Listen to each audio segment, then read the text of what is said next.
One.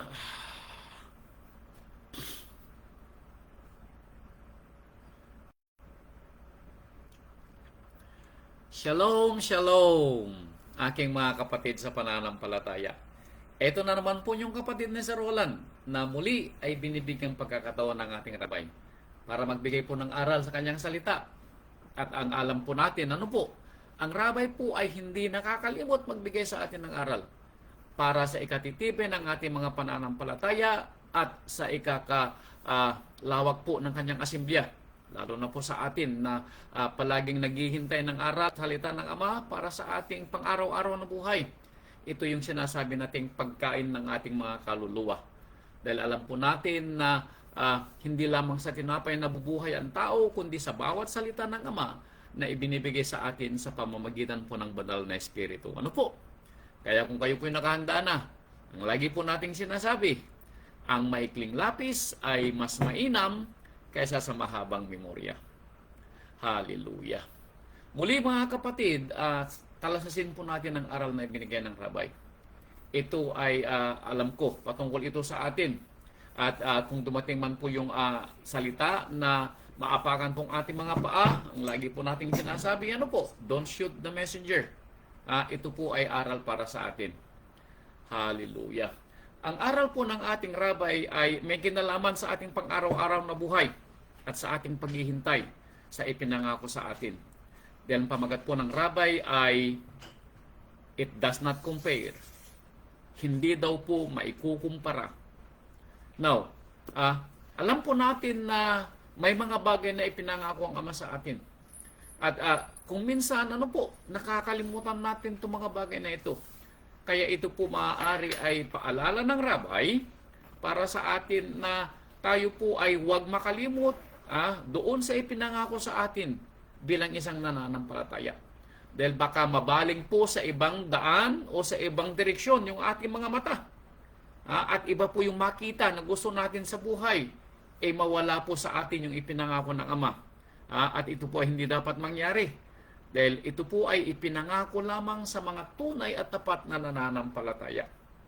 Now, talasasin po natin ang kwento, ano po, sa salita ng rabay. Simulan po natin ang kwento dito po sa aklat ng Lucas. Ayan. Sa aklat ng Lucas, sabi niya, dito sa Lucas chapter 15. Ayan.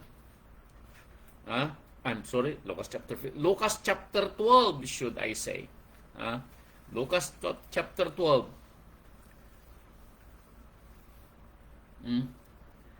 Verse 15. Ayan. Lucas 12:15, ganito po yung unang salita ng rabay na siya nating pagbabasihan sa kanyang aral.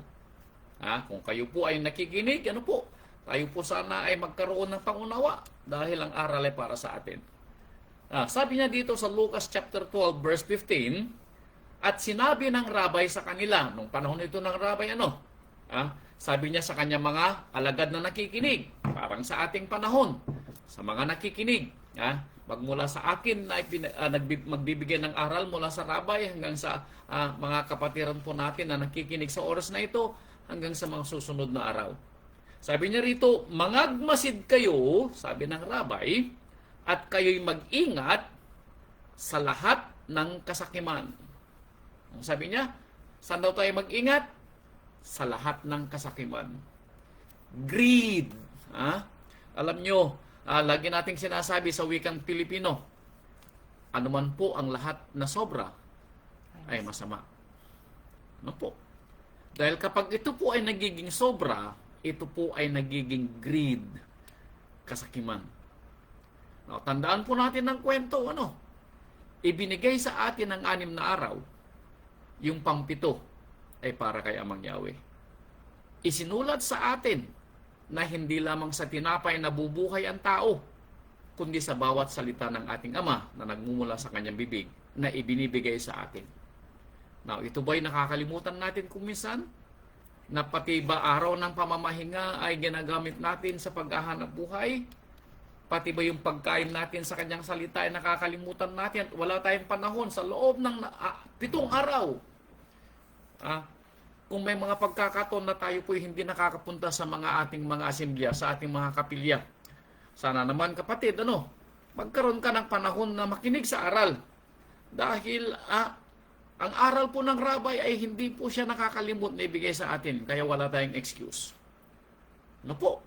Now, talasasin natin yung kwento ng rabbi.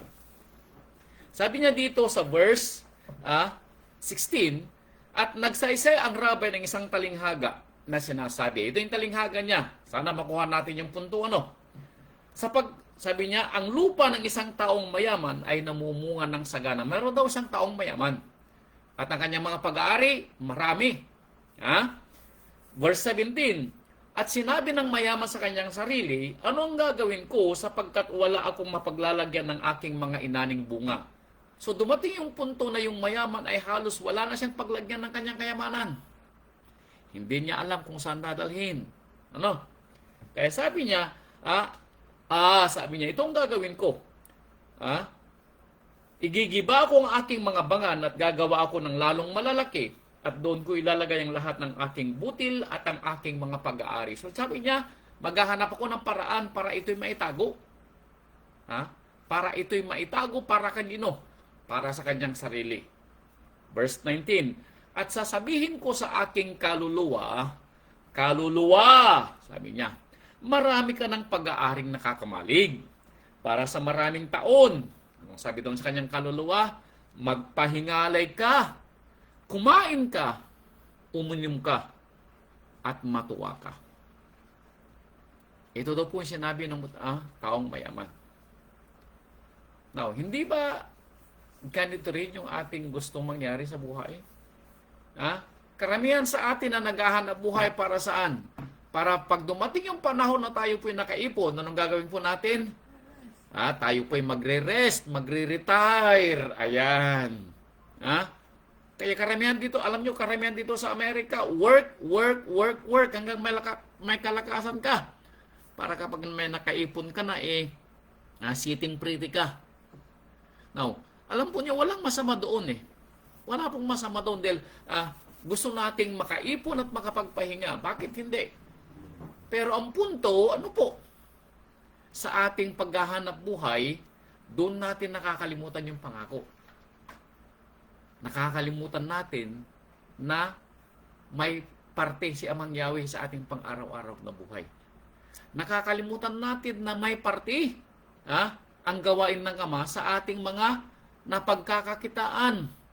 Nakalimutan natin na may parte tayong responsibilidad, hindi lang para sa ating sarili, hindi lang para sa ating pamilya, kundi higit sa lahat, sa pagganap sa kalooban ng Ama at pagtupad sa kanyang kautusan. Yun ang nakakalimutan po ng iba. Kaya alam po niyo ang sabi niya rito sa verse 30, Lucas chapter 12 pa rin, verse 30. Sabi niya, ang lahat ng mga bagay na ito, sabi niya, ay siyang pinaghahanap ng mga bansa sa sanlibutan. Anong pinaghahanap niya? Itataas ko sa verse 29. Huwag niyong pagsikapan kung ano ang inyong kakanin, kung ano ang inyong iinumin, o huwag man kayo'y mag-alinlangan sa pag-iisip. Ano daw ang iniisip ng sanlibutan? Kung ano yung kanyang kakainin. Kung ano yung kanyang iinumin. Kung ano yung kanyang maiimpok. Para balang araw siya po'y makapag-retire at mamuhay ng maayos. Pero anong sabi po ng rabay? Para kanino ang kaisipang ito? Ito'y para saan? Ito yung pinagsisikapang hinahanap ng mga bansa ng sino na nasa sanlibutan. Now, itanong natin ang ating sarili, tayo pa ba ay namumuhay para sa sanlibutan? Magmula po nang tayo po'y mabautismuhan at mapili ng Ama, from that moment on, tayo pa rin po ba'y namumuhay para sa sanlibutan? Nakalimutan ba natin yung ipinangako natin? Na tayo po'y mamumuhay para kanino? Hindi para sa ating sarili. Hindi para sa ating pamilya. Natandaan po natin, nang tayo po'y nabiyayaan ng pagpapalang pananampalataya, tayo pong nangako sa ating sarili. Nang ibubuhay po natin ay sino? Yung nagbigay ng buhay sa atin sa pagkakapili, ang ating rabay na namatay sa tulos. Yun ang ating pangako. Now, Kung tayo po ay totoo sa anong tawag dito, tayo po ay maging tapat sa ating sarili. Tayo po ay maging totoo. Ano? Magmula po nang tayo po ay nanampalataya, totoo nga ba na tayo nabubuhay para sa ating rabay o nabubuhay pa rin tayo para sa sanlibutan? Now, pag sinabi kong para sa sanlibutan, isama mo rito ang iyong pamilya, ang iyong asawa at mga anak at mga mahal sa buhay. Kasama sila sa sanlibutan. Ano po? Now, ang tanong, maikukumpara ba yung pinapangarap mo dito sa lupa na gusto mong ibigay para kanino? Gusto mong ibigay para sa asawa mo, gusto mo siyang ipampered, gusto mo siyang, anong tawag sa ano? Gusto mo siyang, anong tawag na doon? Spoiled. Ayan, mabili yung kanyang mga gusto. Sino bang asawa ang hindi? Gustong mapasayang asawa. Gustong maibigay ang lahat ng mga gusto ng mga anak mo. Sino bang ama o ina ang ayaw? Pero anong sabi po ng rabay? Ito ay hinahanap at gustong gawin ng sino? Ng mga taga-sanlibutan. Ano po? No, magtatanong kayo siguro, masama ba, pastor, na ganito yung gagawin na ginagawa namin? No, hindi ko sinasabing masama. Ang sinasabi ko, na sinasabing sa sanlibutan, kung ito yung ipinangunguna mo, at wala ka nang iniisip pang ibang paraan, para gawin ang kalooban ng Ama, kundi ang buong panahon mo ay saan naayon? Para lamang sa iyong pamilya. Wala ka ng panahon sa salita ng Ama. Abay mga kapatid ko, nanampalataya pa tayo. Ano po? Baka hindi po ito yung iniisip nating daan dahil ang daan po ng rabay ay taliwas sa daan ng sanlibutan. Ang pananampalataya po natin ay para sa rabay.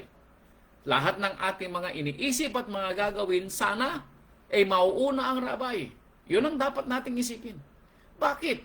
Dahil sa ipinangako sa atin na makakamtan natin balang araw, may pinangako ang rabay sa atin at sinang-ayunan natin at gusto natin ang ipinangako sa atin. Pero sa puntong nagbibigay ang rabay ng mga paraan, patakaran, gawain para matupad yung ipinangako sa atin, para bang tayo yung umayaw? Parang ayaw natin ng mga gawaing ibinibigay sa atin, pero gusto natin yung ending na pagpapala. Gusto natin yung ending na pagpapala. Ayaw natin yung mga regulasyon bago dumating sa pagpapala. Ayaw natin ganapin yung kalooban ng Ama. Ayaw natin gawin yung ipinapagawa ng rabay. Pero gusto natin ng pagpapala. Now, ang tanong, maikukumpara ba yung ginagawa natin para sa ating sarili, para sa ating pamilya, doon sa pagpapala na ipinangako sa atin? Yun pong tanong natin sa ating sarili. Pero anong sabi po ng rabay, hindi ito maikukumpara. Ang rabay ang sumagot, it does not compare. Hindi maikukumpara, pero nakakalimutan natin ang kwento. Nagmimistula tayong mga taga-sanlibutan. Tingnan natin ang ating sarili. Itanong natin sa ating sarili, sa nakaraang 6 na araw, anong ginawa mo? Gawin mong personal, anong ginawa mo para kay Amang Yahweh? Tanong mo sa sarili mo, kapatid. Anong ginawa mo para sa sarili mo para gawin ang kalooban ni Amang Yahweh? Baka naman ang ginawa mo lang para sa asawa mo, para sa mga anak mo. Nagtrabaho ka ng 6 na araw. Pero sa 6 na araw na ginawa ng Ama, naginising ka tuwing umaga, naalala mo ba siya na pasalamatan for that span of 12 hours a day? Now, hindi ko sinasabi yung natitirang 12 para matulog ka. Yung 12 hours, paggising mo sa umaga hanggang sa pagtulog mo sa gabi, naalala mo ba si Amang Yahweh na nagbigay ng pagpapala? Yun ang katanungan sa atin, ano po? Ang sabi ng rabay, ito'y pinagsisikapang gawin ng sanlibutan. Ng tanong, taga-sanlibutan ka ba, kapatid? O ikaw na'y alipin ng ating rabay? Natandaan natin, pag sinabing alipin, nangako tayo na ang ating amo ay ang ating rabay Yeshua. Totoo. Bakit? Bakit tayo naging alipin ng rabay? Ano ba ang alipin? Ang alipin ay binili ng isang amo para siya naging alipin. Hindi ka magiging alipin kung hindi ka binili. Tama? Alipin tayo, bakit? Binili tayo ng dugo ng rabay. Lahat tayo. Itataas natin ang ating mga kamay dahil katotohanan, tayo ay binili ng dugo ng rabay. Tayo ay dinagit mula sa kamatayan patungo sa buhay na ipinangako sa atin. That is the reason why, mga kapatid, tayo po yung nagtitigil sa ating mga gawaing makasanlibutan. Opo. Talasasin natin ang kwento. Kung may kukumpara ba ang ginagawa natin na isinasantabi natin ang mga gawaing pinapagawa ng rabay para makamit ang sanlibutan. Sabi nga natin, kung kayo po ay may gusto na makamit ang inyong mga sweldo, anong gagawin po natin? Ayan, magtanong tayo. Kung gusto po natin ang sahod natin, pagdating po ng kinsenas o kaya katapusan, anong gagawin po natin? Tayo po'y maghahanap buhay, ano po? Tayo po'y magtratrabaho para makuha natin yung sweldo. Bakit? Kapag may trabaho, may sweldo. No work, no pay. Now, ikumpara natin sa sinasabi ng rabay. Ang sahod at the end of the day ay ang ipinangako sa atin na buhay na walang hanggan. At ang gagawin natin para makamit ang buhay na walang hanggan, idinitalyo sa atin. Gawin mo ang kalooban ng Ama, gawin mo ang kanyang kautusan, ipalaganap ang kanyang mga gawa at ang kanyang mga salita. Now, ito yung paraan para makuha natin yung buhay na walang hanggan na pagpapalabalang araw. Pero ilan sa atin ang sumusunod na gawin yung mga ibinigay na kondisyon para makamit natin ang buhay na walang hanggan? Baka po, hindi tayo kasama sa listahan. Ano po? Kaya ang tanong ko sa iyo, kapatid, may kukumpara ba ang pinagpapaguran mo dito sa lupa na para sa sanlibutan doon sa buhay na walang hanggan na ipinangako sa atin ng rabay? Tayo po sasagot, ano po? Ang ginagawa natin para sa ating mga asawa na para lang sa sanlibutan, para lamang sa sanlibutan. Gusto ng asawa mo, makabili ka ng bag, makabili ka ng alahas, makabili ka ng mga magagandang damit. Ganon din sa mga anak mo, gusto mo silang ibilhan ng bagong damit, bagong sapatos, masarap na pagkain. Now, ulitin ko, ito po hindi masama. Hindi ko sinasabing masama ito, no? Hindi ko sinasabi. Ang sinasabi ko, anong sabi dito? 31 o verse 30. Sapagkat ang lahat ng mga bagay na ito ay siyang pinaghahanap ng mga bansa sa sanlibutan, datapwat talastas ng inyong Ama na inyong kinakailangan ng mga bagay na ito. Gayunman, anong sabi dito sa 31? Hanapin ninyo ang kaharian ng Ama, and then what? At idaragdag sa inyo ang mga bagay na ito. Yun ang nakalimutan natin kumisan. Yung hanapin ang kalooban at kaharian ng Ama para yung mga gusto mo sa sanlibutan ay idaragdag sa iyo. Yun ang nakakalimutan natin. Na may kapangyarihan ng Ama na idaragdag sa atin yung ating pinapangarap para sa ating mga asawa, yung ating mga gusto para sa ating mga anak.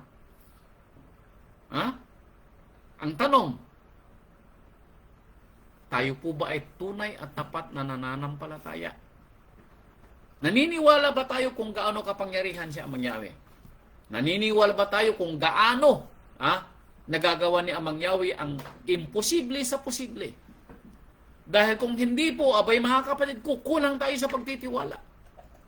Dahil kung tayo po ay magtatanong sa ating sarili at tayo'y pamimiliin sa gawain ng Ama o para sa asawa mo o para sa mga anak mo, more often than not,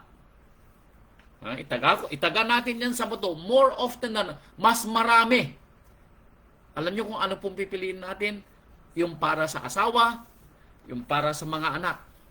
At alam nyo po anong sasagot natin sa ating sarili para hindi tayo magkaroon ng guilt? Mauunawaan ni Amang Yahweh.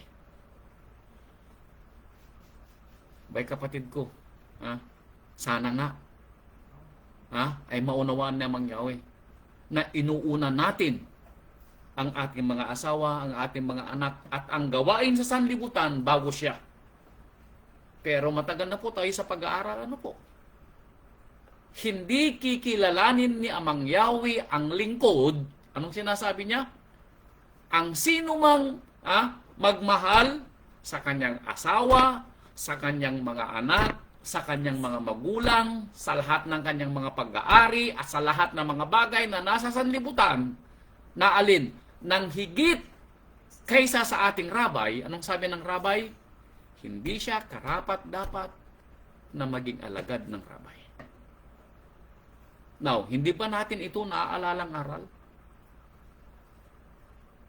May kukumpara ba yung ipinangako sa ating buhay na walang hanggan sa yung pagpapagal natin dito sa lupa sa mga bagay na mawawala balang araw? Ha? Anong sabi niya?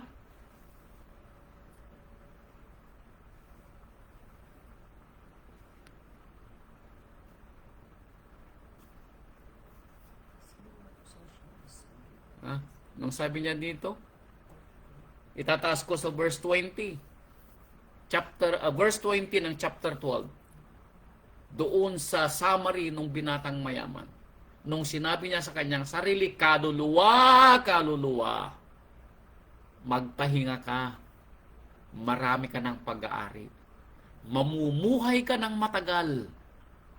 Ha? Anong sabi dito sa verse 20? Sabi niya dito, datapwat sinabi sa kanya ng Ama at Elohim, ikaw na haling.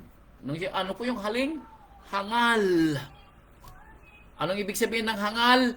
Walang pangunawa.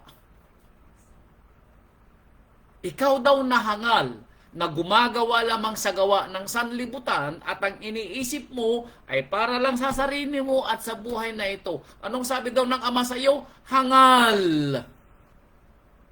Anong gagawin ng Ama? Hihingin sa iyo sa gabing ito ang iyong kaluluwa. At ang mga bagay na inihanda mo ay mapapasa kanino kaya? Imaginin po natin na ganito yung ginagawa po natin. 24/7. Tayo po'y nagmamakupad sa paghahanap buhay para sa asawa natin, para sa mga anak natin. Wala tayong ginawa kundi maghanap buhay. Pati araw ng pagsamba, ginagamit natin sa paghahanap buhay. Araw ng mga pista, ginagamit natin sa paghahanap buhay. Bakit? Para sa ating pamilya. Alam niyo po, nakakalungkot isipin na may mga kapatiran ka ko. Dahil naririnig ko, nababasa ko sa mga Facebook at iba pang mga social media na nagkukumahog para makapaghanap buhay. Humihingi ng tulong para makapaghanap buhay. Ang lagi kong sinasabi sa kanila, pag kayo'y nakahanap ng hanap buhay na hiniling nyo sa Ama, huwag nyong kalimutan ang araw ng pagsamba. Huwag nyong kalimutan ang mga pangako nyo kay Amang Yahweh. Pero alam nyo kung anong nangyayari? Pag nagkatrabaho na po, nakakalimutan na si Amang Yahweh. No wonder, hindi po magkasya ang kinikita. No wonder, mahirap ang trabaho. No wonder, naghahanap buhay pag araw ng Sabado. Bakit? Dahil tayo po ay kulang sa pagtitiwala at maaaring yung ipinangako natin ay hindi natin kayang tuparin. Hindi natin kayang ipaglaban yung pananampalataya natin. Anong sabi ng ating Apostol Saulo? Hindi pa kayo nagbubo ng dugo dahil sa pananampalataya. Alam niyo po anong kaaway pa lang po natin? Ang kaaway pa lang po natin ang ating mga asawa, ang ating mga pamilya para sila'y mabuhay sa lupang ito. Yun ang kaaway muna natin. Pero nagkukulang po tayo ng pag-aalaala sa mga aral na ibinigay sa atin. Ano pong sabi ng ating aral? Hanapin muna natin ng higit ang kaharian ng Ama at ang kanyang katwiran at ang mga bagay na ating hinihintay o hinahanap sa sanlibutan ay idaragdag sa atin. The word idaragdag. Hindi niya sinabing pagpapaguran mo pa ng Pagpapaguran po rin, hindi katulad ng pagpapagod na ginagawa mo. Idaragdag sa iyo. Ibig sabihin, hindi mo namamalayan, kapatid. Gaano man kaliit yung sahod mo, mapagkakasya ito ng Ama kung gugustuhin niya. Gaano man kalaki yung sahod mo, kung gugustuhin ng Ama na walang matitira kinabukasan, walang matitira kinabukasan. Bakit? Kaliwat kanan ang darating sa iyo ng pagkagagastusan. Dahil hindi nakikita ng Ama na ang nasa puso mo ay gawin ng kanyang kalooban. Ang nakikita niya sa puso mo, para lang sa pamilya. Wala sa puso mo ang pagganap sa kanyang kalooban. Wala sa puso mo yung paggawa sa kanyang mga hinihiling sa iyo. May trabaho ka, nakakalimutan mo magbigay para sa mga nangangailangan. Sinasabi mo sa sarili mo, para lang sa iyo, para lang sa pamilya mo. Abay, kapatid ko, tunay nga na hindi pa sapat ang pagkakapili sa iyo. Hindi pa sapat yung aral na narinig mo para manampalataya ka ng lubos, para kilalanin kung sino si Amang Yahweh sa buhay mo. Ano po? May kukumpara ba? Hindi may kukumpara. It does not compare, sabi ng rabbi. Ano po? Sumunod na kwento. Verse 33. Verse 33. Ipagbili ninyo ang inyong mga tinatangkilik at kayo'y mga glimos. Magsigawa kayo sa ganang inyo ng mga supot na hindi nangaluluma. Isang kayamanan sa langit na hindi nagkukulang, na dooy hindi lumalapit ang magnanakaw o naninira man ang gamo-gamo. Now, anong ibig sabihin dito ng rabay? Ang ipunin daw natin ay ang kayamanang hindi naluluma. Ang kayamanang hindi nananakaw. Ang kayamanang hindi kumukupas. At ano ang kayamanang yaon? Ang paggawa sa kalooban ng Ama at pagtupad sa kanyang kautusan. Ito ang kayamanan dapat nating ipunin. Dahil kung ang kayamanang iniipon natin ay para lamang sa sanlibutan, para magkaroon tayo ng pera sa bangko, makapagpatayo tayo ng magandang bahay, makabili tayo ng mga gamit sa ating mga tahanan, gusto natin ng magandang TV, gusto natin ng magandang sofa, gusto natin ng mga magagandang mga appliances sa bahay, mabili natin ng mga gamit ang ating mga asawa, ang ating mga anak. Ito yung ating iniisip na kayamanan. Tama, mali. Nakalimutan natin yung aral, verse 34. Sapagkat kung saan naroroon ang inyong kayamanan, ay dumuroon naman ang alin? Ang iyong puso. Kung saan daw nakafocus ang ating kapusuan, ando doon din yung ating mga pinapahalagahan. So, alin ang pinapahalagahan natin? Yung buhay na walang hanggan na ipinangako sa atin para gawin natin ang lahat ng ating mga gawa sa buhay na ito para makamtan ang buhay na walang hanggan balang araw, o ang mga bagay na nakikita lang natin sa ating mga harapan, ang mga bagay na mga material na gusto ng ating mga asawa, gusto ng ating mga anak, at gusto mo rin para mapasaya mo sila. Ang mga bagay na ito ay mawawala din balang araw. Ito ang kayamanang sinasabi ng ating rabay na dito lamang sa sanlibutan. Itanong mo sa sarili mo, kapatid, maikukumpara ba ang kayamanang iniipon mo dito sa lupa kaysa doon sa kayamanan na magbibigay sa iyo ng buhay na walang hanggan balang araw na ipinangako sa iyo ng ating Rabbi Yeshua HaMashiach? Nasa iyo, kapatid, ang pagpipili. Ang sa atin lamang ay magbibigay ng aral. Ano po? Sumunod.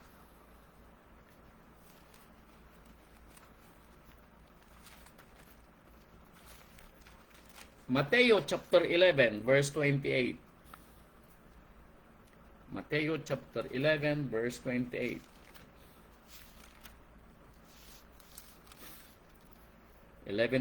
ito ang sabi.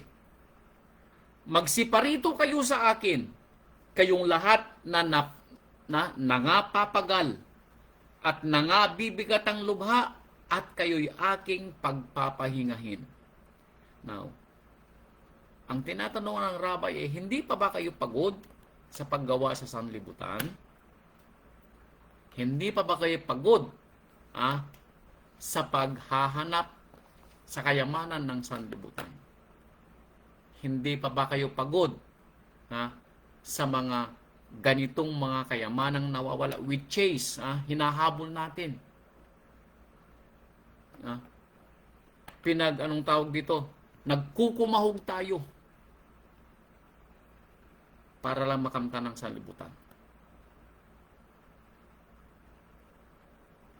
Hindi pa daw ba kayo pagod, sabi ng rabbi. Alam po ninyo, siguro matagal nyo nang narinig ang aral na ito. Nakasama ko kayo. Kung anong ginagawa nyo na nagkukumahog, ganun din ako noon. Sa kagustuhan ko din na mapag-aral ang aming mga anak. Sa kagustuhan ko din na maging maayos ang aming buhay. Hindi kayo nauna. Kung ginagawa nyo ito, ginawa ko rin noon. Pero salamat sa rabbi, ipinaunawa niya sa akin na mas dapat unahin natin ang pagganap sa kanyang kalooban. Dapat mas unahin natin ang paggawa sa kanyang kalooban. And ang patunay ko po sa inyo ay totoo.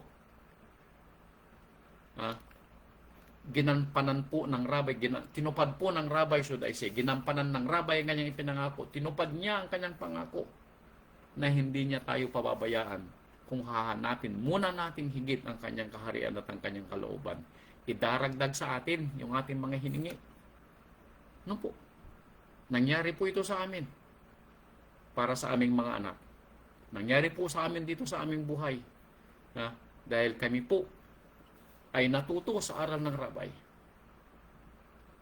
Ang kapahingahang hinihintay po natin ay sa rabbi lamang po. Kung gusto po natin ng maayos, payapa, at walang pagkukulang na buhay, matuto po tayo sa aral. Hindi po kailangan tayo po'y magkumahog sa paghahanap buhay para sa ating pamilya. Ano po? No, hindi ko sinasabing huwag kayong magkumahog sa paghahanap buhay para mabuhay, para maibigay niyo yung mga pangangailangan ninyo mga mahal sa buhay. Ang sinasabi ko, sa pagkukumahog natin sa buhay na ito, kung gaano yung pagkukumahog natin sa buhay na ito para sa mga bagay na nasa sanlibutan, ganun din sana yung pagkukumahog natin na ganapin ng kalooban ng Ama. Yun ang aking hinihiling sa inyo bilang inyong kapatid sa pag-aaral. Kung gaano yung pagsisikap natin na maibigay ang pangangailangan ng ating mga asawa, ang pangangailangan ng ating mga anak, ganun din sana yung pagsisikap natin na gawin ang kalooban ng Ama. Actually, ang sinasabi sa atin, unahin natin lahat sa ating mga gawa, unahin natin ang alin, ang pagganap sa kalooban ni Amang Yahweh. Dapat secondary lamang yung para sa ating pamilya. Pero sabi ko nga, mas karamihan, mas inuuna natin ang ating pamilya. Kaya kung nangyayari ito, natutupad sa atin yung sinasabi ng rabbi, hindi tayo karapat-dapat sa pagkakapili ng rabbi bilang lingkod. Huwag naman sana Huwag naman sana. Unang Hari, chapter 8, verse 56.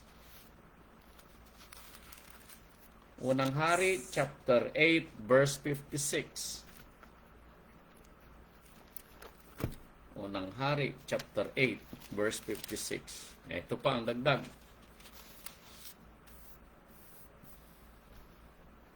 Chapter 8, verse 56. Purihin si Amang Yahweh na nagbigay kapahingahan sa kanyang bayang Israel. Ayon sa lahat ng kanyang ipinangako, walang nagkulang na isang salita sa lahat niyang mabuting pangako.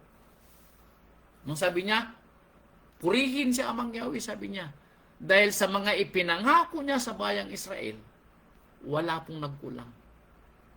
Ipinangako ni Amang Yahweh sa kanila ang lupang kanilang titirhan ang kanilang kapahingahan at ang kanilang masaganang buhay. Nangyari ba? Yes. Nang sila po'y pinarating sa lupang pangako na tinutubuan at umaagos ng pulot pukyutan at gatas. Nabuhay po sila ng maayos. Pagpapala mula sa Ama. Tinupad ng Ama ang kanyang pangako. Ano po? Hindi ba ipinangako din sa atin? Narinig natin yung pangako na ang lahat ng ating mga kagustuhan para sa ating pamilya. Dahil alam ko, kung merong magiging kalaban ng ating pananampalataya, ito po yung ating pamilya. Kaya kung minsan nagtatalo ang puso natin kung alin ang uunahin natin. Yung kagustuhan ng asawa, pangangailangan ng mga anak, o ang pananampalataya sa ating Ama, sa ating Rabbi Yeshua. Yun ang umuukil-kil sa ating puso kung alin ang uunahin natin. Alam po ninyo mga kapatid, hindi ito magiging komplikado kung mauunawaan din ng asawa mo, kung ipapaunawa mo sa mga anak mo na dapat unahin si Amang Yahweh. Pero kung hindi po nila ito mauunawaan, talagang magiging komplikado.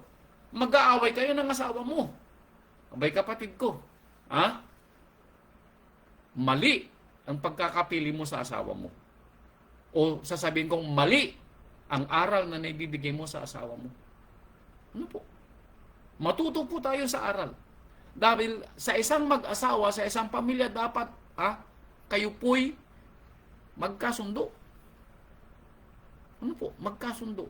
Na kung hindi man kayo magkasundo, abay, mamili ka kapatid kung alin ang mas uunahin mo.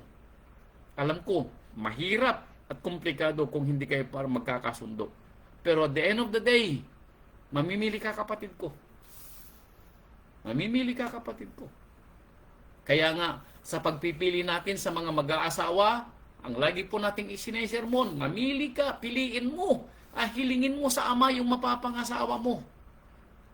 Para at the end of the day, hindi magiging komplikado ang pagsisilbi mo sa Amang at sa ating Amang Yahweh. Dahil ikaw ang mamimili sa asawa mo. Kung hiniling mo kay Amang Yahweh, then well and good. Pero at the end of the day, baka hindi si Amang Yahweh namili sa asawa mo, ikaw ang namili sa mapapangasawa mo. Kaya huwag mong sisihin si Amang Yahweh at the end of the day. Dahil ikaw ang namili sa mapapangasawa at makakasama sa buhay. Kaya pagdating sa pamilya, kayong mag-asawa ay nagtatalo at nakikita ng mga anak ninyo, at the end of the day, hindi magiging magandang bunga ng inyong pananampalataya. Ang tanong, at the end of the day, alin ang uunahin mo kapatid? Ang lagi nating sinasabi, pinapangaral natin, work for your own salvation with fear and trembling. May kukumpara ba yung ginagawa mong pagpupunyagi at pagpapakasakit doon sa buhay na walang hanggan na ipinangako sa atin? Ikaw lamang makakasagot kapatid. Dahil ikaw ang mamimili. Ano po? Ang sabi niya dito, tapat si Amang Yahweh. Walang magkukulang sa kanyang ipinangako. Kung ipinangako niya na idaragdag sa atin ang mga bagay na hinihingi natin, at hinahanap natin sa sanlibutan, kung uunahin natin ang kanyang mga salita, kung gagawin natin ang kanyang kautusan, then, bakit ka natatakot gawin ang mga bagay na naririnig mo kapatid?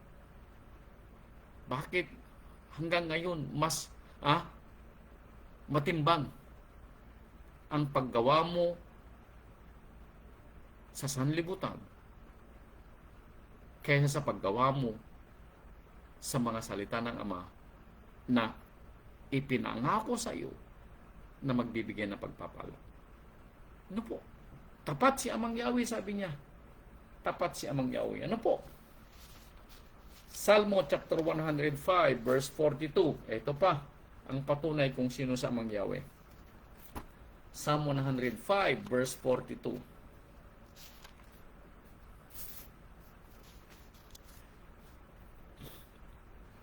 Sapagkat kanyang naalaala ang kanyang banal na salita at si Abraham na kanyang lingkod. Now, anong naaalala ng Ama? Yung ipinangako niya sa atin.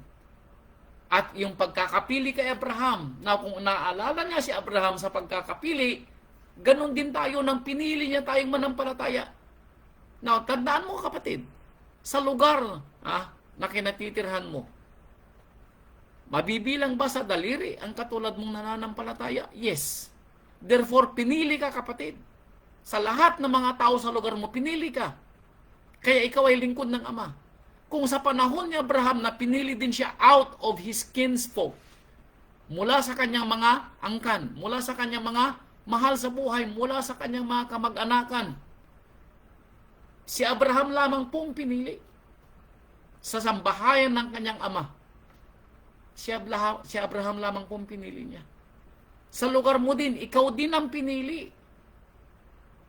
Kung naaalala ni kung naaalala ni Amang Yahweh ang pagkakapili niya kay Abraham bilang isang lingkod, hindi ba ganun din tayo sa gitna ng mga tao na nasa gitna natin na tayo lang yung kanyang pinili? Kung tayo ang kanyang pinili, may dahilan. Pero parang tayo pinabubuhay na parang hindi pinili. Takot tayo na gawin ang kanyang kalooban. Nag-aalala tayo na kapag tayo po ay tumigil sa paghahanap buhay para gawin ang kalooban ng Ama, tayo po ay mamamatay sa gutom. Meron bang namatay sa gutom sa pananampalataya? Wala pa akong nabasa na namatay sa gutom. Actually, nasulat. Sabi niya, ako'y bata. Sabi niya, ako'y naging matanda. Ito'y nasulat. Hanapin mo nga, darling. Ako'y bata at ngayon naging matanda. Pero hindi ko pa nakita na ang matwid ay namalimos ng tinapay. Tama ba yun? Hanapin mo nga, darling. Ako'y naging bata, sabi niya, ako'y naging matanda. Kung hindi ko magkakamali sa Ecclesiastes o sa Proverbio.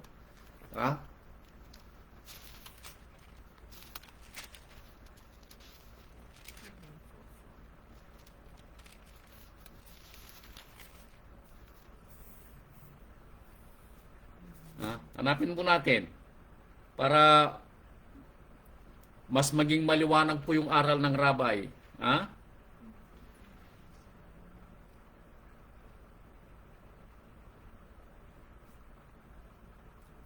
Sabi niya dito, Psalm 37:25. Mabagal naman itong aking secretary. 37:25, ayan. Aklat ng mga awit, 37:25. Sabi niya, sapagkat ako'y naging bata at ngayon matanda, gayon may hindi ko nakita ang matuwid na pinabayaan, ni ang kanyang lahi man ay nagpalimos ng tinapay. Anong ibig sabihin ito, mga kapatid? Wala ka daw mababasa sa Biblia na namatay sa gutom. Wala. Ang patutuo sa inyo, nasunugan si kapatid na Alfredo. Walang natira sa bahay niya. Ang kanyang naitakbo lamang, yung kanyang 3 anak at ang kanyang asawa. Ang kanyang naitakbo na kasama, yung kanyang mga damit sa likod. Now, itanong nyo kay kapatid na Alfredo kung sino nagbigay ng pagpapala para makapagtayo siya ulit ng maliit na kubo-kubo. Itanong nyo kay kapatid na Alfredo kung sino nagbigay ng kanilang mga suot na damit ngayon. Itanong nyo kay kapatid na Alfredo kung sino nagbigay ng kanilang ginagastos sa pang-araw-araw na buhay hanggang di ba sila nakapaghahanap buhay ng maayos. Hindi ba si Amang Yahweh? Pinabayaan ba si Alfredo? Nakita ba natin si kapatid na Alfredo na namamalimos sa gilid ng kalsada matapos silang masunugan? So kung makikita natin na hindi siya nakalimutan ng Ama, bagamat ang sinasabi ni kapatid na Alfredo ay parusa ito sa kanya dahil siya ay tumalikod sa pagganap sa kalooban ng Ama. Ito ba hindi ba paaral sa atin na huwag nating kalimutan ang gawain ni Amang Yahweh? See? Sa isang iglap yung pinagpaguran ni kapatid na Alfredo na walang parang bula, naging abo sa loob lamang ng ilang oras. Huwag nating hindayin na gano'n ang gawin na mangyawi sa atin para tayo gisingin sa ating pagkakatulog. Hindi may kukumpara ang kanyang pangako. Yes, hindi may kukumpara, pero tayo ay kulang sa pangunawa. Tayo ang kulang sa pangunawa. Natatakot tayo na baka magmalimos ang ating asawa at ang ating mga anak kapag tayo hindi nakapagtrabaho ng Sabado. Natatakot tayo na baka magutom, mamamatay sa gutom ang ating pamilya kapag tayo po ay hindi makapagtrabaho kapag araw ng pista. Natatakot tayo na kapag iniwanan natin ang ating mga asawa at mga anak, mamamatay sila sa gutom dahil walang mag-aalaga sa kanila. Abay mga kapatid ko, hindi pa taos ang ating pananampalataya. Hindi pa tapos, hindi pa totoo. Kulang pa tayo. Kaya nga nasusulat, kung tayo po'y magkaroon lamang ng pananampalataya na kasibutin ng laki ng mustasa, magagawa natin lahat ng mga bagay. Sa dami ng mga aral na ating narinig, pero kulang tayo sa pangunawa. Ang sabi niya, ulitin ko ulit. Ako'y bata, sabi niya, at ngayon naging matanda. Pero hindi ko pa nakita na ang isang matuwid ay pinabayaan. Hindi pa daw niya nakita. Ni ang kanyang lahi ng kanyang mga anak ay namalimos ng tinapay. Walang mamamalimos sa atin sa gilid ng kalsada para lang kumain. Yun ang pinapangako ng rabbi sa atin. Mark my word, dahil itong sinabi ng rabbi sa atin, walang mamamatay sa atin sa gutom. Mayroon at mayroong magbibigay sa atin ng ating kakanin. Mayroon at mayroon sa ating magbibigay ng ating mga damit pag wala tayo. Mayroon at mayroon tayong matutulungan kapag wala tayong magiging bahay. Yun ang pinangako ng Ama sa atin. Ang hinihiling sa atin, gawin ang kanyang kalooban. Sabi ko nga sa inyo, napakapalad natin na tayo may binigyan ng Ama ng pananampalataya. Walang asembleya na kasing katulad ng ating Amang Yahweh. Wala. Walang kasing katulad ng asembleya ng Ama. Marami na akong kilalang mga asembleya pero walang katulad ng asembleya ni Amang Yahweh. Wala siyang katulad. Dahil ang sakit po ng kalingkingan ay sakit ng ating buong katawan. Yun ang pinangako ng rabbi sa atin. Ano po? Kaya hindi may kukumpara ang ipinangako ng Ama sa atin. Balikan ko po ang Salmo, chapter 105, verse 42.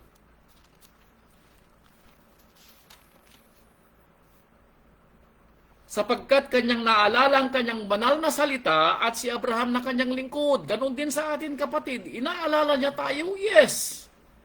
Kanyang inilabas ang kanyang bayan na may kagalakan at ang kanyang hirang na may awitan. Ganon pinili ang bayan ng Ama. Ganon din ang pagkakapili sa atin. Ibinigay niya sa kanilang mga lupain na mga bansa at kinuha nilang mga gawa ng mga bayan na pinaka-aari. Pag-aari daw natin ang sanlibutan. Nung sabi niya, pag-aari ni Amang Yahweh ang mga bundok at ang mga bakahan at lahat ng mga libu-libong mga libis. Lahat ng mga ginto, pag-aari niya. Mayaman tayo. Ano po? Mayaman tayo sa pagkakapili. Dahil pag-aari natin ang mga gawa ng Ama para sa atin. Tayo ang kanyang mga piniling mga tagapagmana. Tagapagmana tayo at the end of the day. Hindi man natin nakikita papansamantala yung mana natin, pero at the end of the day, ipinangako ito sa atin, mga kapatid ko. Bakit? Tagapagmana tayong katulad ng rabbi. We are heir of His kingdom. Tagapagmana tayo ng kanyang kaharian. Di ba ipinangako sa atin na ibababa ang kanyang kaharian mula sa langit at ibababa dito sa lupa? Titira tayo sa kaharian niya. Yun ay pinangako sa atin. Ano po? Upang kanilang maingatan ang kanyang mga palot. Anong dahilan bakit pinili tayo? Ito nakakalimutan natin.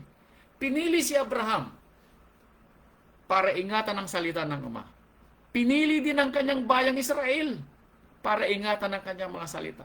Then, pinili din tayo para Verse 45, upang kanilang maingatan ang kanyang mga palatuntunan at sundin ang kanyang mga kautusan. Purihin ninyo si Amang Yahweh. Sinong-sinong ninyo? Tayo na pinili. Bakit pinili tayo? Upang ingatan ang kanyang palutuntunan at sundin ang kanyang kautusan. Hindi niya tayo pinili para gawin ang mga gawa ng sanlibutan. Hindi niya tayo pinili. Hindi niya tayo pinili para lang maghanap ng salapi at mag-ipon at makapagpatayo ng mga mansyon. Mabili yung ating mga gusto na mga anik-anik sa buhay. Hindi po tayo pinili para doon. Pinili tayo para gawin ang kanyang kalooban. Kaya kung may ipinapagawa sa iyo, kapatid, mula sa ating Ama, sa ating rabbi, kung mayroon tayong gagawin sa araw ng pagsamba para makinig, kapag araw ng pista para ipanghilin, abay kapatid ko, gawin natin. Sa loob ng 1 taon, ilang bang pista ang dapat mong gawin? 3. Now, sa loob ng mga panahon na iyon, hindi mo ba pinaghahandaan ang pista ng Ama? Alam nyo, sana tuwing pista makikita ko kayong lahat na talagang naghahanda. May mga pagpapala, bakit ganito dapat ang gagawin natin? Pero hindi ko pa nakikita. Hindi ko pa nakikita. Hindi pa natin lubos naunawa ng salita ni Amang Yahweh. Hindi pa natin naunawa ang lubos. Ginawa tayo na mamuhay sa loob ng 1 taon. Sana naman sa loob ng 1 taon, pagpilitan natin na gawin, paghandaan ng kanyang mga pista, ipangili ng kanyang mga araw. Bakit? Ito ay anong tawag sa araw natin noong nakaraan tungkol sa kanyang mga Sabat? Ito ang tanda na tayo ay pinili. Ang ipangili ng kanyang mga Sabat, ipangili ng kanyang mga pista, ito'y tanda sa atin. Abay kapatid ko, hindi ka pinili kung wala sa iyo ang tanda. Hindi ka pinili. Ipinagpipilitan mo na ikaw ay pinili, pero ayaw mo naman gawin ang kanyang kalooban. Bakit ka mapipili kung hindi mo naman ginagawa? Baka mali pagkakapili sa iyo. Father, ya forbid. Huwag naman sana.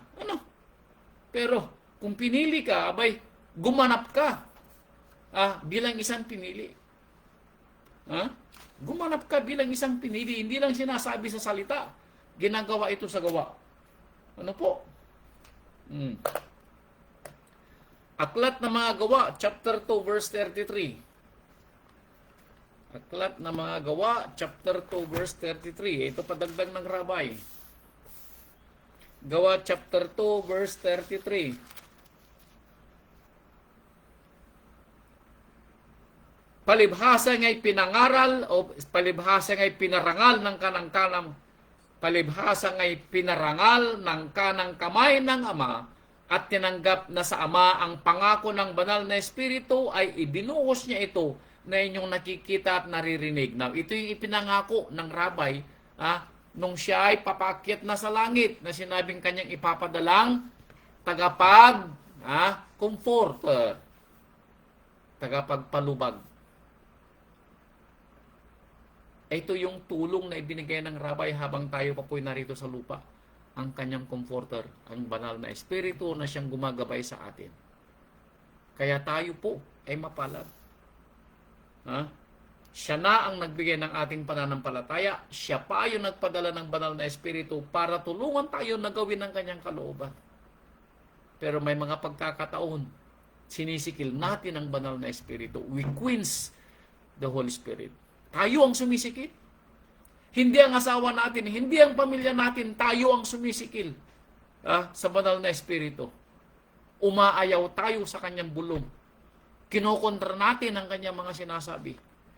Mas naninimbang sa atin yung ating mga mahal sa buhay. Mas naninimbang sa atin yung gawa natin sa sanlibutan. Alam ko kapag tayo ay hinilingan ng ating boss na mag-overtime pag-araw ng Sabado, anong gagawin natin? Mag-overtime tayo? Probably yes. Una, natatakot tayo na mawalan ng trabaho. Pangalawa, iniisip natin yung dagdag na sahod. Kapatid ko, hanggang kailan tayo matututo?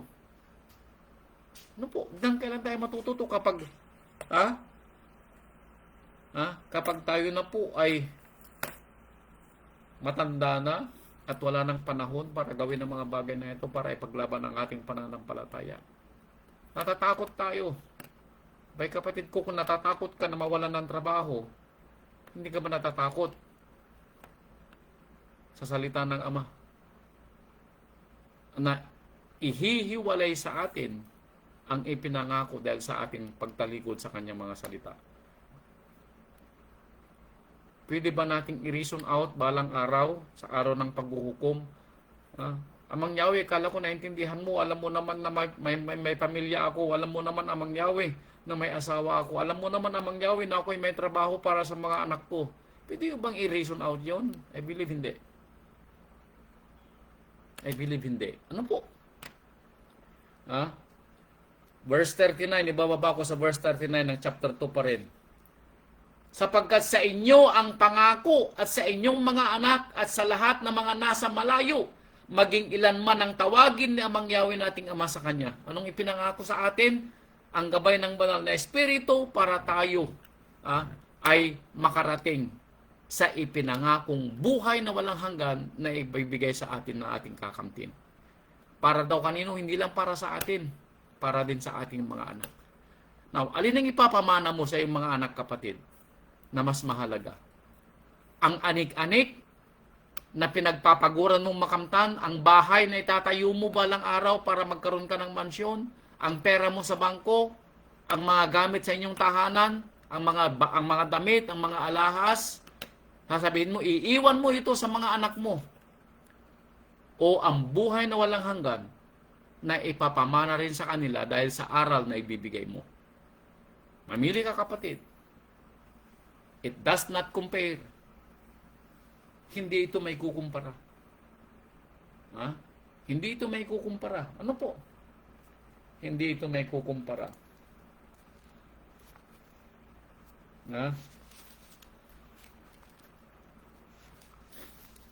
Unang Timoteo chapter 4 verse 8.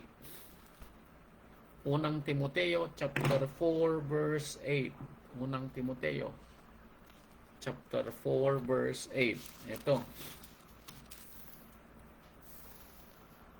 Unang Timoteo chapter 4 verse 8, sabi niya, sapagkat sa pagsasanay ng katawan ay may kaunting pakinabang. Sabi niya, kapag sinanay mo daw ang katawan mo, may pakinabang. Now, alam niyo po sa kasalukuyan ay naglalaban po ang mga bansa para sa World Cup. Alam niyo po, ang World Cup, every 4 years lang po siya nangyayari. So sa loob ng 4 na taon, nagsasanay yung mga manlalaro para lang sa laro ng World Cup. 4 na taon silang magsasanay. At masinsing pagsasanay. Disiplina sa katawan, disiplina sa sarili, disiplina sa pag-iisip. Sa pagkain, disiplina din. Ano po? Disiplina. Para lang saan? Para lang sa World Cup, para lang makamit yung sinasabing trophy na maging champion sa World Cup.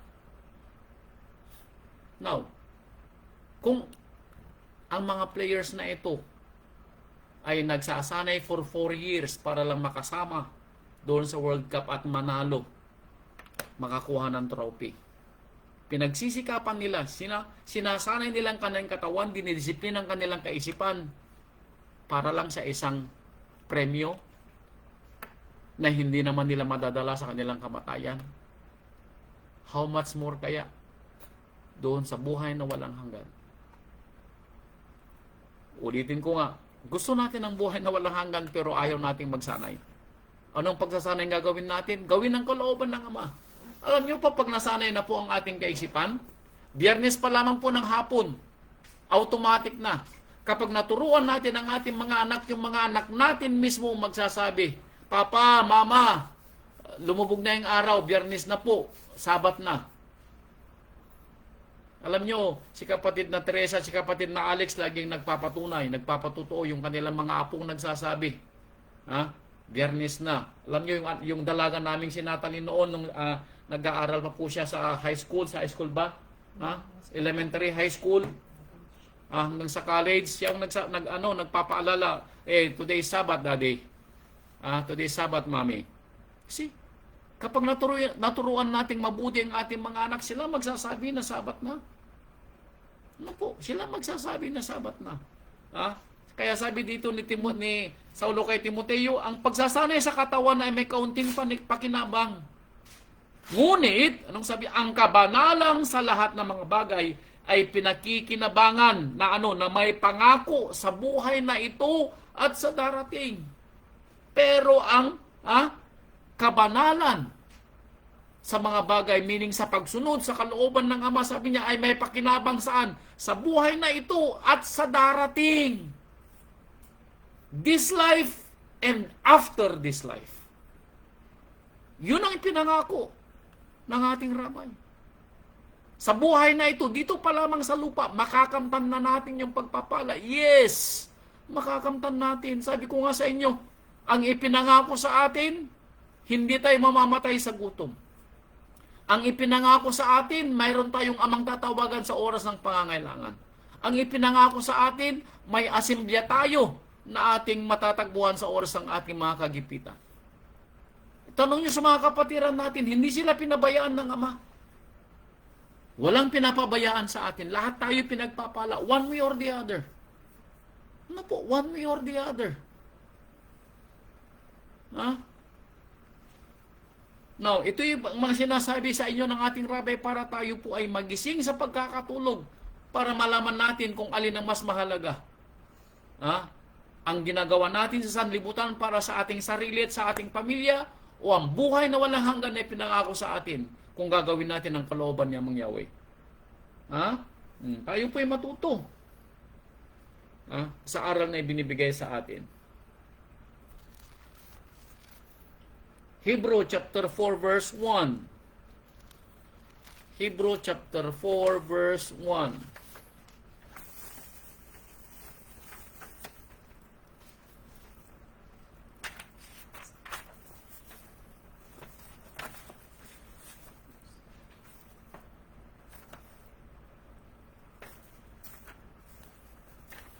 Hebrew chapter 4 verse 1.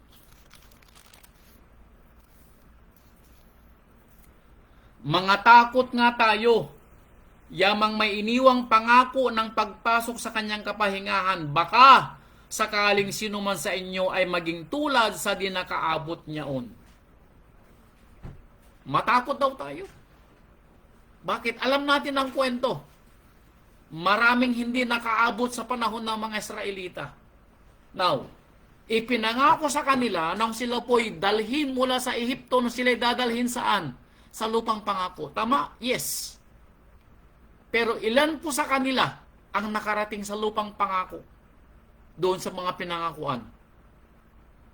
2. Sa mga pinangakuan na mga kalalakihan, dahil sila yung mga pinuno nila 600,000 ang bilang ng mga pinangakuan. Ilan ang nakarating sa kanila sa lupang pangako? 2. Si Caleb lamang at si Joshua. Yung 600,000 minus 2, namatay lahat sa ilang. Bakit? Hindi sila umabot sa pangako. Bakit? Dahil sa katigasan ng kanilang ulo. Bakit? Dahil sa hindi nila pagsunod kay Amang Yahweh. Bakit? Dahil sa hindi nila pagsampalataya doon sa nagbigay sa kanila ng pangako. Kaya anong sabi dito? Matakot daw tayo. Baka kasama tayo na matulad doon sa mga nangyari nung una na hindi nakarating doon sa ipinangako. Hindi nakatanggap doon sa ipinangako. Hindi umabot sa kapahingahang ipinangako sa kanila ng ating Amang Yahweh. At ano ang ipinangakong kapahingahan sa ating panahon? Yung titira sa kaharian ng mabalang araw. Yun ang kapahingahan ng ating mga kaluluwa. Mamamatay tayo dito sa lupang ito, yes. Pero bubuhayin tayong muli para tumira sa kanyang kaharian. Yun ang kapahingahan hinihintay natin na pagpapala. Kaya nga sabi ni Saulo, hindi may kukumpara. Hindi pa nakita ng mga mata, hindi pa narinig ng mga tainga ang ganda at kariktan ng inihahanda ng Ama sa mga pinili. Sa mga pinili yun. Now, pinili ka nga sa pagkakatawag. Pero dahil baka, anong sabi niya? Baka sakaling sino man sa inyo ay maging katulad sa hindi nakaabot. Meaning, meron at meron daw sa atin ang hindi aabot doon. Huwag naman sana tayo, Huwag naman sana tayo. Pero sa meron. Merong hindi aabot. Katulad nung panahon ng Israelita. Pinangakuan yung 600,000. 2 lamang ang umabot. Mas marami yung hindi aabot? Yes. Ganun din sa ating panahon. Mas marami yung hindi aabot. Kaya nga sinasalita ng ating pananampalataya ay dadalisaying parang ginto. Kaya kung tayo po'y nagmamaktol sa paggawa, kung tayo ay mayroong 2 kapusuan, Kung tayo ay tinatanong ng Ama sa kanyang gawa, nag-iisip pa tayo kung gagawin natin o hindi. Iniisip natin ang ating pamilya, iniisip natin ang ating mga mahal sa buhay. Hindi natin iniisip kung yung gawain niya mangyari na pagkakapili. Sabi ko nga sa inyo, ang aral natin kay Moses, dahil sa pagmamaktol ni Moses, at maraming mga dahilan si Moses, ako'y utal, hindi ako marunong magsalita, bakit ako pang pinili mo? At the end of the day, gusto siyang patayin ni Amang Yahweh. Kapatid ko, may kukumpara ba yung buhay na walang hanggan sa mga makakamit natin sa sanlibutan na pinagpapaguran ng ating mga kaluluwa? I believe hindi. I believe hindi. Hebrew chapter 10 verse 36. 10:36. Sapagkat kayo'y nangangailangan ng pagtitiis upang kung inyong magawa ang kalooban ng Ama, ay magsitanggap kayo ng pangako. Kailangan daw natin ng pagtitiis, yes. Lahat ng mga bagay na iniisip natin kung minsan hindi nangyayari, yes, that's true. Konting pagtitiis, sakripisyo ang sinasabi ng ating rabbi. Kailangan mo magsakripisyo? Yes. Kailangan nating magsakripisyo para sa pananampalataya. Kung kailangan iwanan natin pansamantalang ating pamilya, iwanan natin ang ating mga trabaho, iwanan natin ang mga mahal sa buhay para sa pananampalataya, gawin natin. Gawin natin. Tandaan po natin, tayo na po'y pinili ng rabay na nabubuhay para sa kanya sana. Yun ang una nating dapat isipin. Kaya, hindi may kukumpara sana yung ating pagsunod sa kalooban ng ating Ama. Kumbaga first and foremost, sana sa puso natin, na gawin ang kalooban ni Amang Yahweh. First and foremost. Balikan natin ang mga apostol. Sabi ng mga apostol, iniwan namin ang aming mga mahal sa buhay. Iniwan namin ang aming mga tahanan. Iniwan namin ang aming mga magulang. Anong sabi ng ating rabay? Sa mga nag-iwan ng kanyang mga tahanan, nag-iwan ng kanyang mga mahal sa buhay, nag-iwan ng kanyang lahat ng mga ari-arian. Higit pa rito, sabi ng rabay, ang inyong kakamtin balang araw. Higit pa daw. Kaya kung sa kinakatakot ninyo, sa inyong mga mahal sa buhay, mga kapatid ko, higit pa raw dyan ang ating kakamtin balang araw. Alalahanin natin si Job. Nang kinuha ni Amang Yahweh na pinahintulutang mawala ang lahat ng mga anak ni Job, lahat ng kanyang kayamanan, para subukin ang kanyang pananampalataya. Nanatili ba si Job sa pananampalataya? Yes. At the end of the day, anong nangyari? 2 ulit ang ibinalik na pagpapalang kayamanan ni Amang Yahweh sa kanya. Nagkaanak pa siya ng 10. Naghinanakit si Job. Iniyakan niya yung kanyang mga namatay na 10 anak. Pero ibinalik din kay Job yung kanyang namatay na anak. Now, tandaan ninyo, hindi natin pag-aari ang ating mga mahal sa buhay. Pag-aari sila ni Amang Yahweh. Pag-aari sila. Ipinahiram lang sa atin. Lahat ng mga bagay na nasa sanlibutan, ipinahiram sa atin. Mga asawa natin, ipinahiram sa atin para maging asawa. Yung mga anak natin, ipinahiram sa atin para maging anak. Si Amang Yahweh nagbigay. At the end of the day, sinong pwedeng kumuha? Si Amang Yahweh kukuha. Kaya kung pinapahalagahan natin sila ng higit kaysa kay Amang Yahweh, anong tawag sa atin? Hindi tayo karapat-dapat na maging lingkod. Kung mas pinapahalagahan natin ang mga trabaho natin kaysa sa salita ni Amang Yahweh, hindi tayo karapat-dapat sa pagkakapili. Will it compare? May kukumpara ba doon sa pagpapala ni Amang Yahweh balang araw? Not even. Hindi may kukumpara. Not on this life. Not on this life. Pangalawang Pedro chapter 3 verse 9. Pangalawang Pedro chapter 3 verse 9. Hindi mapagpaliban si Amang Yahweh tungkol sa kanyang pangako, na gaya ng pagpapalibang ipinaglalagay ng iba, kundi mapagpahinuhod sa inyo na hindi niya ibig na sino man ay mapahamak, kundi ang lahat ay magsipagsisi. Now, ano ibig sabihin nito? Maririnig pa natin ang aral ng rabay sa ngayon. Kung ano man yung ating mga ginagawa at ito'y hindi ayon sa kanyang aral na naririnig natin, buhay pa po tayo, hindi pa niya tayo kinukuha. Meron pa tayong pagkakataon to redeem ourselves. Ito po yung dahilan kung bakit may aral. para maituwid natin ang ating pagkakamali, para may ayos natin ang ating sarili, may ayos natin ang pananampalataya, at maging tapat po tayo at the end of the day bilang isang lingkod. Ano po? Maging tapat po tayo at the end of the day bilang isang lingkod. 1 John chapter 2 verse 24. 1 John chapter 2 verse 24. Sabi na rito,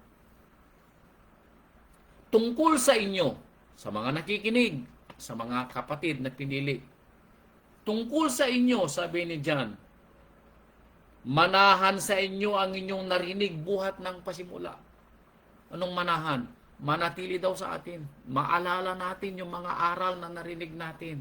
Yung ipinangako sa ating buhay na walang hanggan para kanino? Sa mga tutupad sa kalooban ng Ama at gaganap ng kanyang kautusan. Yun ang pinangako sa ating aral. Ano po? Yun ang ibinigay na aral at ipinangakong buhay na walang hanggan na kapalit. Sabi ng ating apostol John, manatili kayo sa dating aral ng pasimula. Kung manahan sa inyo yung buhat ng pasimula ay inyong narinig, kayo naman ay mananahan sa anak at sa ama. Kapag mananahan daw po tayo sa aral, mananatili din daw po tayo sa grace, sa biyaya ng ama at sa biyaya ng anak. Ano po? At ano ang kanyang ipinangako? Verse 25. At ito ang kanyang ipinangako sa atin, ang buhay na walang hanggan. Kaya mga kapatid ko, nasa atin. Nasa atin ang pagpipili. Nasa atin ang pagdidesisyon. May kukumpara ba ang ginagawa nating mga anik-anik dito sa mundo, dito sa lupa, para makamit ang mga pangarap natin, para sa ating mga asawa, para sa ating mga anak, para sa ating mga mahal sa buhay, para sa ating mga sarili, sa buhay na walang hanggan? Ang sabi po ni Saulo, hindi pa tayo nagbubo ng dugo para sa pananampalataya. Sinong makapaghihiwalay sa atin sa pagpapala ng Rabay sa pangako niya? Sabi ni Saulo, wala. Wala. Sana, ano po? Ganito rin natin may sagot balang araw. O ngayong araw na ito na narinig natin ng kwento. Ano ang pwede nating ipalit sa pagpapalang ipinangako ng Ama sa atin sa buhay na ito? Wala. Hindi ang mga asawa, hindi ang mga anak, hindi ang mga trabaho, hindi ng ano pa mang mga bagay na narito sa sanlibutan ang pwedeng ikumpara sa buhay na walang hanggan na ipinangako sa atin balang araw na ating kakamtin sa pagsunod natin sa kalooban ng Ama at sa pagganap ng kanyang kautusan. Hallelujah. Mga kapatid ko, ito pong aral ng ating Rabay. Purihin ang ating Amang Yahweh. Purihin ang ating Rabay, Yeshua HaMashiach. At nawa, sana po may natutunan po tayo. At gawin po natin ang pagpipili sa ating pananampalataya. At nawa, sa bawat salita at sa bawat gawa, maalala sana natin ang aral ng ating Rabay. At huwag nating kalimutan, ang ipinangakong buhay na walang hanggan ay para lamang sa mga tapat at tunay na lingkod ng Ama na gumagawa sa kanyang kalooban at tumutupad sa kanyang kautusan. Hallelujah. Ang biyaya po at pagpapala ng ating Amang Yahweh sa pamamagitan ng ating Rabay Yeshua ay sumaatin pong lahat. Salamat po, Shabbat Shalom at magandang gabi. Hallelujah. Hallelujah. Hallelujah po.